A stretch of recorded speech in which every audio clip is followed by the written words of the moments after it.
Good morning Gayatri, Rangababu, Raju, Subhash, Saiteja, Hussain, Prashanti, Sujatha, Anjaneyulu. Very very very good morning to all of you. So ఎల్టీఎక్స్లో blockbuster year end offer run అవుతుంది. As I told you, మీరు 1 year validity కావాలి అనుకుంటే GS plus optional రెండు కలిపి కేవలం 35,000 రూపీస్తో మీ UPSC preparation complete చేసుకోవచ్చు. 15th December లోపు ఎవరైతే జాయిన్ అవుతారో వాళ్ళకి మాత్రమే ఈ ఆపర్చునిటీ ఉంది. సో ఈ నెంబర్కి మీరు కాంటాక్ట్ చేసి ఇంకా డౌట్స్ ఏమైనా ఉంటే వివరాలు కనుక్కోవచ్చు. అలాగే మన blockbuster year end offer regular programmes, infinity ప్రోగ్రామ్స్కి కూడా ఉంది. లైఫ్ టైం వ్యాలిడిటీ ప్రోగ్రామ్స్ పైన కూడా అందిస్తున్నాము. సో ఆన్లైన్ మీకు జస్ట్ 45,000కి, ఆఫ్లైన్ జస్ట్ 75,000కి ఈ ఆఫర్లో వస్తాయి. ఆప్షనల్స్ కూడా 1 year వ్యాలిడిటీ 15,000కి, లైఫ్ టైం వ్యాలిడిటీ 22,500కి మీకు అందుబాటులోకి వస్తుంది. You are also getting lifetime validity and all these courses. Golden opportunity to all of you, use చేసుకోండి. సో మరి ఇవాళ ఎడిటోరియల్లోకి వెళ్ళిపోదాం without wasting further time. So title ఇవాళ ఎడిటోరియల్ వచ్చేసి finding funds. Loss and damage fund approve అయింది, దానికి సంబంధించిన ఆర్టికల్ ఇది. The loss and damage fund is finally online but more needs to be done. So loss and damage fund COP28లో approval వచ్చేసింది. So ఇంకా చాలా చేయాల్సింది ఉంది అని చెప్పి అంటున్నారు. A healthy loss and damage fund, a 3-decade-old demand, is a fundamental expression of climate justice. It's a fundamental expression of climate justice అని చెప్పి అంటున్నారు. So you need to, Shravani good morning. So you need to understand certain things here. Climate చేంజ్కి సంబంధించి మనం కాన్సెప్చువల్గా అర్థం చేసుకునేటప్పుడు ఇది climate change. So climate change వల్ల రకరకాల ఇంపాక్ట్స్ వస్తున్నాయి. సో క్లైమేట్ చేంజ్ని ఫేస్ చేసేటప్పుడు మనం 3 ఆస్పెక్ట్స్ని చూడాలి. క్లైమేట్ చేంజ్ వల్ల ఏంటి? ఫ్లడ్స్ పెరుగుతున్నాయి, సైక్లోన్స్ పెరుగుతున్నాయి, మనకి సునామీస్ వస్తున్నాయి, రకరకాలు వస్తున్నాయి కదా. సో దీని గురించి ఆలోచించినప్పుడు 3 ఆస్పెక్ట్స్ మనం చూస్తాం. ఒకటి మిటిగేషన్, 2 అడాప్టేషన్, 3 కాంపెన్సేషన్. ఈ 3 పదాలు ఇంపార్టెంట్. మిటిగేషన్ అంటే అర్థం ఏంటమ్మా? సో క్లైమేట్ చేంజ్కి కారణం ఏంటి? గ్రీన్ హౌస్ గ్యాసెస్ యొక్క ఎమిషన్. సో ఎమిషన్స్ని తగ్గించడం. So mitigation refers to initiatives which will reduce the emission of greenhouse gases which are causing global warming which is leading to climate change. So climate చేంజ్కి కారణమవుతున్న, global వార్మింగ్కి కారణమవుతున్న greenhouse gases యొక్క ఎమిషన్స్ని తగ్గించుకోవడం mitigation స్ట్రాటజీలోకి వస్తుంది. Mitigation అంటే తగ్గించడం. సో క్లైమేట్ చేంజ్ అనే దాని యొక్క ఇంపాక్ట్, క్లైమేట్ చేంజ్ ఇంపాక్ట్ని తగ్గించే ప్రయత్నం చేయడం, దాని కారణాన్ని తగ్గించడం ద్వారా, కాజ్ని తగ్గించడం ద్వారా దాన్ని కట్ షార్ట్ చేయడం. అడాప్టేషన్ అంటే అర్థం ఏంటి? సో క్లైమేట్ చేంజ్ అనేది ఇన్ఎవిటబుల్, వస్తుంది, దానివల్ల కొన్ని ఇంపాక్ట్స్ వస్తాయి, వాటిని మనం మార్చలేము, దానికి తగ్గట్టుగా మనం క్లైమేట్ రెసిలియన్సీని బిల్డ్ చేసుకోవడం. Climate resiliency, climate resilient infrastructure, climate resilient agriculture, climate resilient crops. ఇప్పుడు విపరీతమైన వర్షం వచ్చి, వరదలు వచ్చి మునిగిపోయినా సరే కుళ్ళిపోని విత్తనాలు మనం తయారు చేయాలి. అలాగే అసలు వర్షాలు పడకుండా డ్రౌట్ వచ్చినా సరే తక్కువ వాటర్లో, తక్కువ తేమతో కూడా పెరగగలిగే విత్తనాలు మనం తయారు చేసామనుకోండి, అది క్లైమేట్ రెసిలియంట్ అగ్రికల్చర్ అవుతుంది. అలాగే భూకంపాలు అంటున్నాను, వరదలు వచ్చినా, ఇలాంటి సునామీలు వచ్చినా కొట్టుకుపోనంత స్ట్రాంగ్గా ఒక బిల్డింగ్ కన్స్ట్రక్ట్ చేయగలిగాం అనుకోండి, అది క్లైమేట్ రెసిలియంట్ ఇన్ఫ్రాస్ట్రక్చర్ అవుతుంది. ఇది అడాప్టేషన్. అడాప్టేషన్లో దాన్ని తట్టుకునేలాగా, దానికి తగ్గట్టుగా మనల్ని మనం మార్చుకోవడం అనేది కనిపిస్తుంది. అండ్ 3వది compensation. So there is an inevitability of loss and damage అనేది ఇన్ఎవిటబుల్. ఇన్ఎవిటబుల్ అంటే అర్థం ఏంటి? అన్అవాయిడబుల్. సో కొన్ని సందర్భాల్లో క్లైమేట్ చేంజ్ వల్ల నష్టం అనేది ఖచ్చితంగా జరుగుతూనే ఉంటుంది. విపరీతమైన ఫ్లడ్స్ వచ్చినప్పుడు, తుఫాన్లు, సైక్లోన్స్ వచ్చినప్పుడు నష్టం జరుగుతుంది. సో ఈ నష్టం చాలా కంట్రీలు సఫర్ అవుతున్నాయి. ఎస్పెషల్లీ ఏ కంట్రీలు? ఈ కోస్టల్ ఏరియాస్లో, అంటే సముద్ర మట్టానికి దగ్గరగా ఉన్న ఏరియాస్, ఐలాండ్స్, ఇవన్నీ విపరీతంగా నష్టపోతున్నాయి. అయితే ఈ చిన్న చిన్న దేశాలు అనేవి క్లైమేట్ చేంజ్కి కారణమయ్యాయా? కాదు. వాళ్ళు అసలు అంత దారుణమైన ఎమిషన్స్ చేశారో? చేయలేదు.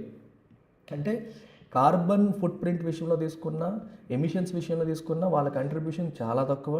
కానీ దాని ఇంపాక్ట్ని తీసుకోవడంలో వీళ్ళు ముందున్నారు. అంటే ఒక తప్పు జరుగుతోంది, తప్పుకు వీళ్ళు కారణం కాదు, ఆ తప్పు వల్ల నష్టపోతుంది వీళ్ళు. ఆ నష్టం అదే లాస్ అండ్ డ్యామేజ్. వాళ్ళ నష్టాన్ని ఫేస్ చేస్తున్నారు. మరి ఈ నష్టానికి వాళ్ళకి కాంపెన్సేషన్ అనేది అందించాలి, పరిహారం అనేది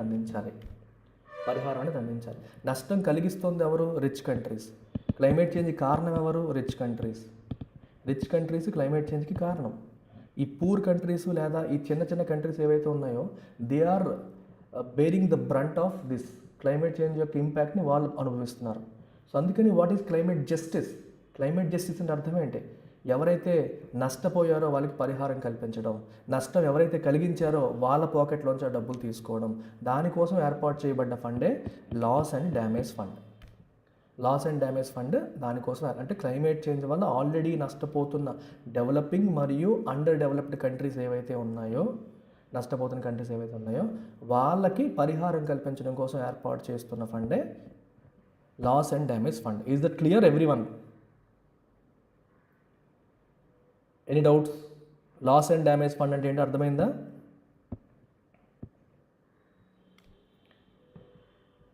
అలాగే మనకి క్లైమేట్ ఫినాన్స్ అని చెప్పి అంటూ ఉంటారు. క్లైమేట్ ఫినాన్స్ అనేసరికి it refers to funds allocated towards mitigation measures and adaptation measures. Mitigation కోసం, అడాప్టేషన్ కోసం అలొకేట్ చేస్తున్న ఫండ్స్ అన్నీ కూడా క్లైమేట్ ఫినాన్స్లోకి వస్తాయి. లాస్ అండ్ డ్యామేజ్ ఫండ్ ఏంటంటే క్లైమేట్ చేంజ్ వల్ల నష్టపోతున్న కంట్రీని కాంపెన్సేట్ చేయడం కోసం ఏర్పాటు చేస్తున్న ఫండ్. సో ఇది ఒక fundamental expression of climate justice అన్నారు. మరి జస్టిసే కదా నష్టపోయిన వాడికి పరిహారం కల్పించడం అనేది ఇక్కడ జరుగుతుంది. The L&D fund is a corpus of money and technologies that will be replenished by developed countries and used by the rest to respond to the more unavoidable effects of climate change. చెప్పాం కదా. So L&D fund is a corpus of money మరియు technologies. Money ఒకటే కాదు, technology కూడా. ఇది ఎవరు replenish చేస్తారు, ఎవరు ఫిల్ చేస్తారు? ఆ ఫండ్ని, కార్పస్ని ఎవరు ఫిల్ చేస్తారంటే డెవలప్డ్ కంట్రీస్ ఫిల్ చేస్తాయి. ఎవరు యూజ్ చేస్తారో rest of the countries use చేస్తాయి. దేనికి? To respond to more unavoidable effects. Climate change వల్ల వచ్చే అన్అవాయిడబుల్, ఇన్ఎవిటబుల్ ఎఫెక్ట్స్ ఏవైతే ఉంటాయో వాటికి రెస్పాండ్ అవ్వడం కోసం ఆ ఫండ్స్ని యూజ్ చేసుకుంటారు. On the first day of the COP28 climate talks underway in the United Arab Emirates, representatives of the member states agreed to operationalize the L&D fund. Day 1 రోజే COP28 climate టాక్స్లో యూఏఈలో representatives దీన్ని operationalise చేసేయాలని చెప్పేసి sign చేశారు. The announcement was dearly one. At the end of the COP27 talks in Egypt last year, member states agreed to launch such a fund, thanks largely to the steadfast efforts of G77 bloc of countries plus China led by Pakistan. So COP27 టాక్స్లోనే, అంటే ఈజిప్ట్లో జరిగిన COP27 టాక్స్లోనే దీని గురించి చాలా స్ట్రాంగ్గా మాట్లాడడం జరిగింది. అయితే అది ఆపరేషనైజ్ అవ్వలేదు. అప్పుడు అనుకున్నారు కానీ అది అప్పుడు ఆపరేషనైజ్ చేయలేదు, అంటే ఆపరేషన్కి తీసుకురాలేదు.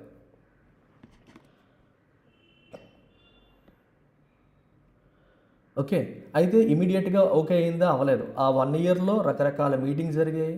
G77 black of countries, China, Pakistan ఆధ్వర్యంలో చాలా ఎక్కువ ఎఫర్ట్స్ పెట్టిన తర్వాత, అంటే చాలా కష్టపడి ఫైనల్గా అనౌన్స్మెంట్ అనేది వచ్చింది.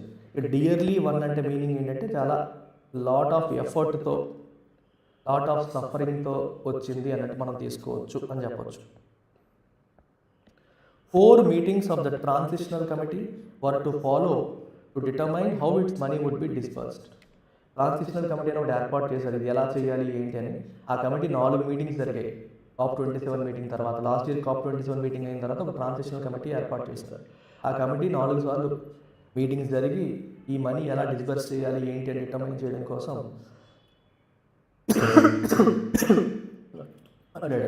But the issues in the TC4 meeting, which spilled over into an ad hoc TC5 meeting as well, highlight how the newly operationalized fund, while signaling optimism at COP28 and diplomatic victory for its Emirati president, has crucial issues. కానీ ఇది success అవ్వడం కోసం ఎన్ని కష్టాలు పడాల్సి వచ్చింది. Transitional committee 4 meetings పెట్టినప్పటికీ పని అవ్వలేదు.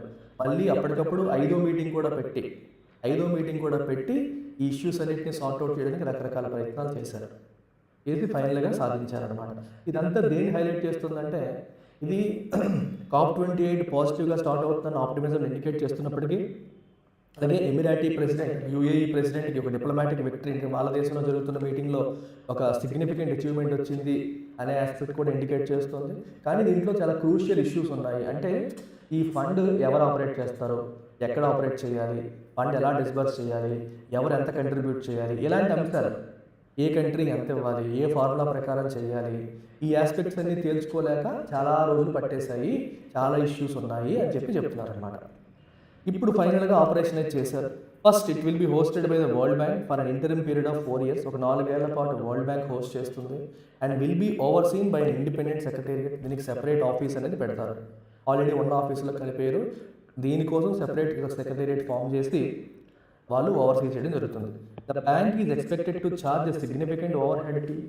మరి వరల్డ్ బ్యాంక్ దీన్ని హ్యాండిల్ చేస్తుంటే వరల్డ్ బ్యాంక్ ఫ్రీగా చేయదుగా. సో వరల్డ్ బ్యాంక్ వాళ్ళు ఈ ఆపరేషన్స్ అన్ని కూడా చార్జెస్ ఆబ్వియస్లీ ఇప్పుడు మన ఇచ్చిన ఫండ్స్లో వాళ్ళు డబ్బులు తీసుకుంటారు, ఆ ఛార్జెస్ ఎంత అని చెప్పేసి. Developing countries resisted this proposition at first. Developing countries first ఈ వరల్డ్ బ్యాంక్ చేతిలో పెట్టడానికి ఇష్టపడలేదు. ఎందుకు ఇష్టపడలేదంటే వరల్డ్ బ్యాంక్కి ఎక్కువ ఫండ్స్ ఇచ్చేది ఎవరు, రిచ్ కంట్రీస్ కాబట్టి. సో వాళ్ళ కంట్రోల్ ఎక్కువ ఉంటుంది, వాళ్ళు డిసైడ్ చేస్తారు మొత్తం అని చెప్పి డెవలపింగ్ కంట్రీస్ ఇనీషియల్గా ఒప్పుకోలేదు. Before yielding at the TC5 meeting. ఫైనల్గా 5th మీటింగ్లో ఒప్పేసుకున్నారు. ఈల్డ్ అంటే సబ్మిట్ అయిపోయారు, ఒప్పేసుకున్నారు, తగ్గిపోయారు అని అర్థం. In exchange for some concessions. So rich countries ఏవో కొన్ని బెనిఫిట్స్ ఆఫర్ చేశారు, కన్సెషన్స్ అని, అడిషనల్ బెనిఫిట్స్ అని. వాటికి వాళ్ళ కన్సెషన్స్ ఇచ్చేసరికి ఈ పూర్ కంట్రీస్, డెవలపింగ్ కంట్రీస్ ఒప్పేసుకున్నాయి. Second, while some countries have committed amounts to the fund. కొన్ని కంట్రీస్ అమౌంట్స్ కమిట్ చేశాయి. Japan $10 million and Germany and UAE $100 million each commit చేశాయి. Whether they will be periodically replenished is not clear. ప్రస్తుతానికైతే వీళ్ళు ఇచ్చారు, కానీ తర్వాత ఎవరు ఎంత ఇస్తారు అనేది క్లారిటీ లేదు. ప్రస్తుతానికి మీరు డబ్బులు ఇస్తున్నారు, ఆ తర్వాత సంగతి ఏంటి, కంటిన్యూస్గా మీరు రిప్లెనిష్ చేస్తారా లేదనే విషయంలో క్లారిటీ లేదు. The committed amounts are also insufficient. వీళ్ళు కమిట్ చేసిన అమౌంట్ టోటల్ ఎంత $450 million కమిట్ చేశారు. అది సరిపోద్దా? ఏమాత్రం సరిపోదు. Against an actual demand of $7 billion. కొన్ని 540-570 పైన $billion ఆఫ్ లాస్ జరిగిందని చెప్పి ఎస్టిమేషన్. క్లైమేట్ చేంజ్ వల్ల ఈ దేశాలు ఇన్ని లక్షల కోట్లు నష్టపోయాయి. మరి వాటిని కాంపెన్సేట్ చేయాలంటే అంత అమౌంట్ రావాలి, కానీ ఇప్పుడు కమిట్ చేసింది కనీసం $1 billion కూడా లేదు. $450 million కమిట్ చేశారు.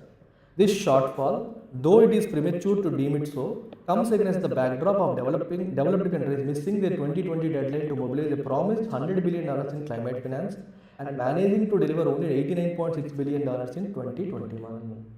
ఇంతకుముందు మనకి ప్యారిస్ క్లైమేట్ అగ్రిమెంట్లోనూ వాటిలోనూ $100 billion 2020 కల్లా మొబిలైజ్ చేస్తామని చెప్పేసి ఒప్పుకున్నారు. దేనికి? క్లైమేట్ ఫినాన్స్ కోసం. క్లైమేట్ ఫినాన్స్ అంటే ఏం చెప్పాను? Money that goes towards climate change mitigation and adaptation measures. Mitigation adaptation measures కోసం మీరు మొబిలైజ్ చేసే ఫండ్స్ని మనం క్లైమేట్ ఫినాన్స్ అన్నాం. అయితే ఇక్కడ మీరు గమనించాల్సింది ఏంటి అంటే, ఈ క్లైమేట్ ఫినాన్స్ దాని గురించి కూడా ఇంతకుముందు నేను టెక్స్ట్ అండ్ కాంటెక్స్ట్లో HinduAnalysis డీటెయిల్గా చెప్పాను ఒక ఆర్టికల్లో.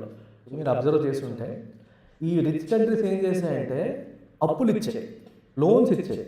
లోన్స్ బ్యాంకుల ద్వారా లోన్స్ ఇప్పించి దాన్ని కూడా క్లైమేట్ ఫినాన్స్లో కౌంట్ చేస్తాయి.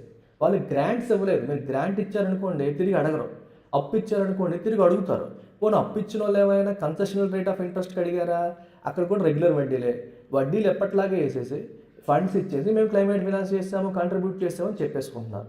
$100 billion గ్రాంట్స్ ఇవ్వాలి, అన్ఫార్చునేట్లీ గ్రాంట్స్ ఇవ్వలేదు, వేరే రకంగా ఇచ్చారు. అవి కూడా కన్సెషనల్ రేట్ ఆఫ్ ఇంట్రెస్ట్, తక్కువ రేట్ ఆఫ్ ఇంట్రెస్ట్ కూడా ఇవ్వలేదు. దాన్ని కూడా వీటిలో కలిపేశారు. గ్రాంట్స్ తక్కువ ఉన్నాయి, లోన్స్ ఎక్కువ ఉన్నాయి. లోన్స్ని కూడా ఈ క్లైమేట్ ఫినాన్స్ టార్గెట్లో డెవలప్డ్ కంట్రీస్ కలిపేశారు. అన్ని చేసిన తర్వాత కూడా 2020 కల్లా $100 billion మొబిలైజ్ చేస్తామని మాట ఇచ్చిన కంట్రీస్ ఏవి మాట నిలబెట్టుకోలేకపోయాయి. 2021లో $89.6 billion మాత్రమే డెలివర్ చేయగలిగారు. Next, the contributions are voluntary even as every country has been invited to contribute. ఇప్పుడు లాస్ అండ్ డ్యామేజ్ ఫండ్లో కూడా ఎవరెంత కంట్రిబ్యూట్ చేయాలి అనేది క్లియర్గా మెన్షన్ చేయలేదు. వాలంటరీ, ఎవరికి నచ్చినట్టు వాళ్ళు కంట్రిబ్యూట్ చేసుకోవచ్చు. అమెరికా ఎంత పెద్ద కంట్రీయా, $17 billion అంతా కంట్రిబ్యూట్ $17 billion కమిట్ చేస్తుంది. జపానే 10 చేస్తుంది. అండ్ అసలు UAE $100 million కమిట్ చేస్తుంది. UAE ఎంత చిన్న దేశం, అమెరికా లాంటి దేశం కేవలం $17 million ఎంతో కమిట్ చేస్తుంది. ఇది పరిస్థితి. సో ఎవరికి నచ్చినట్టు వాళ్ళు, పెద్ద కంట్రీ ఎక్కువ, చిన్న కంట్రీ తక్కువ లేదు. ఒక రకంగా చారిటీ ఫండ్ లాగా క్రియేట్ చేశారు. సో ఉన్న కంట్రీస్ అన్ని దానికి ఫండ్స్ డొనేట్ చేస్తూ ఉంటే దాని నుంచి డిస్బర్స్ చేస్తూ ఉంటారు. అది పద్ధతి. Finally, the World bank will have to meet some conditions on managing the fund. So world బ్యాంక్కి కూడా కొన్ని కండిషన్స్ ఉంటాయంట ఈ ఫండ్ మేనేజ్ చేసే విషయంలో. ఏంటవి? Including a degree of transparency. It is not proved so far. ఒక ట్రాన్స్పరెన్సీ వాళ్ళు మెయింటైన్ చేయాలి. మీరు ఎట్లా రన్ చేస్తున్నారు, దీన్ని ఎలా మెయింటైన్ చేస్తున్నారు అనే విషయంలో ట్రాన్స్పరెన్సీ అనేది మెయింటైన్ చేయాల్సి ఉంటుందని చెప్పేసి కొన్ని కండిషన్స్ వరల్డ్ బ్యాంక్కి పెట్టడం అనేది జరిగింది.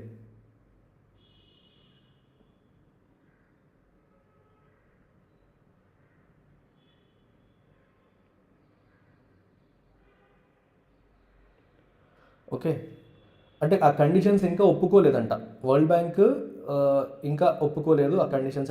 ఇట్ హెస్ నాట్ ప్రూవ్డ్ అంటే నాట్ యాక్సెప్టెడ్ ఎట్, ఇంకా యాక్సెప్ట్ చేయలేదని అర్థం.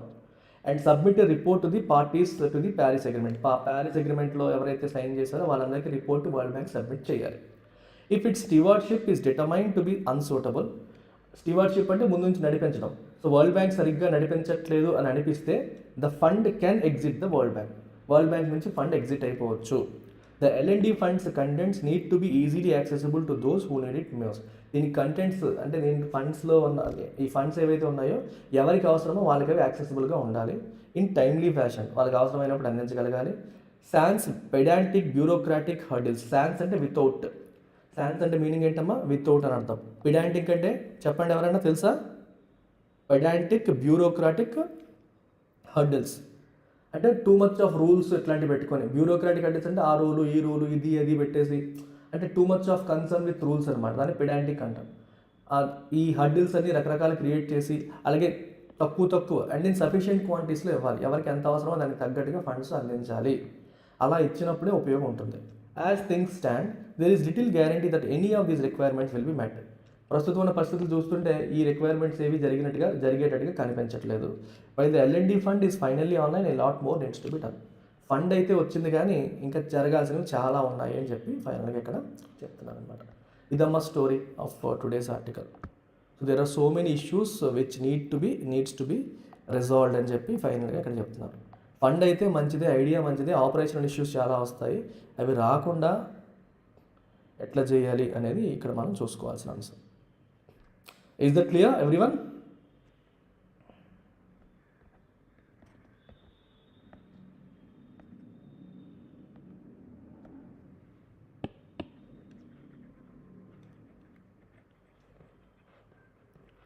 Thank you. So full programme వద్దు అనుకునే వాళ్ళు, సింగిల్ సబ్జెక్టులు కావాలనుకునే వాళ్ళకి కాంబో ఆఫర్స్ ఉన్నాయి. ఈ స్లైడ్ ఒకసారి మీరు పాస్ పెట్టుకొని చెక్ చేసుకోండి. సో ఇక్కడ ఏ కోర్స్ అయినా తీసుకుంటే మీకు 10+10 = 10, 1+1 ఆఫర్ వస్తుంది. ఇక్కడ 3 సబ్జెక్ట్స్ మామూలుగా 15 అవుతుంది, ఇక్కడ 10,000కి వస్తున్నాయి. మీకు నచ్చింది మీరు చూస్ చేసుకోవచ్చు. Similarly SSC bank SSC aspirants కోసం ఒక 50% డిస్కౌంట్ నడుస్తుంది. ఇప్పుడు మీకు పోస్టర్ ఇంకా రెడీ కాలేదు, పెడతాను.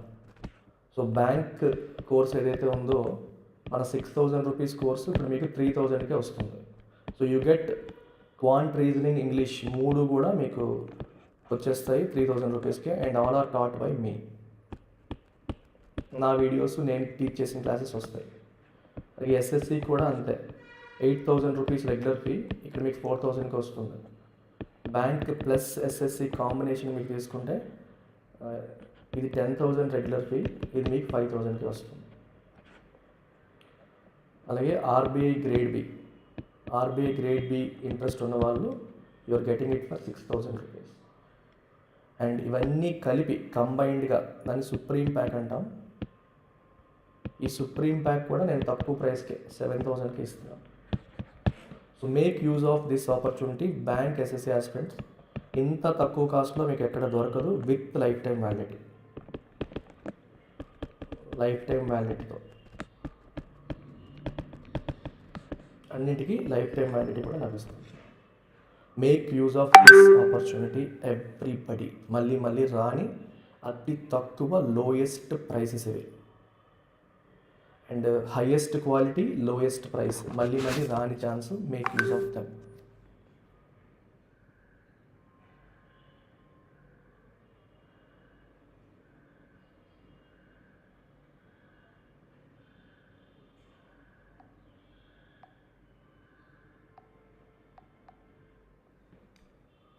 ఓకేనమ్మా? Is it fine?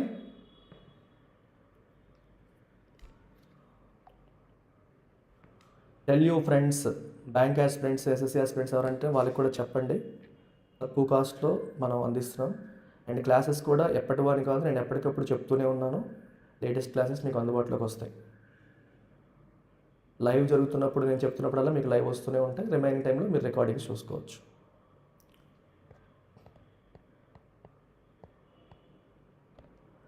Okay, take care మరి, బాయ్.